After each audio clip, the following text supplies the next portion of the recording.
Dumating na nga yung araw na pinakamasaya at pinakamalungkot na pangyayari sa relasyon natin.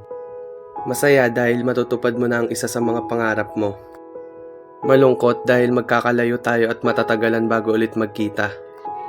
Pero 'di ba sabi nga nila, handa mong gawin ang lahat at iisin para sa taong mahal mo. Alam kong hindi madali ang magkalayo tayo sa isa't isa. Pero alam kong mas hindi magiging madali at mas mahihirapan ako na hindi mo nagawa ang gusto mo at hindi mo natupad ang isa sa mga pangarap mo. Nakakatuwa lang isipin na dumating na yung babaeng para sa akin. Yung babaeng nandyan sa lahat ng pagkakataon, sasakyan at susuportahan lahat ng trip at pangarap ko sa buhay.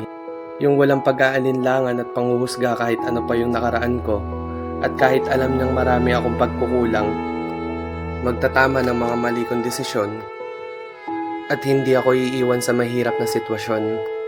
Ang dami na nating pagsubok na pinagdaanan na yung iba tayo lang ang nakakaalam. Marami na din pinag-awayan at pinagtalunan pero sobra akong nagpapasalamat.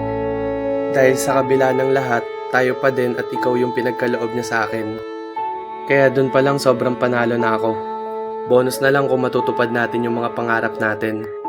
Kaya Milabs, maraming salamat sa walang sawang pagmamahal.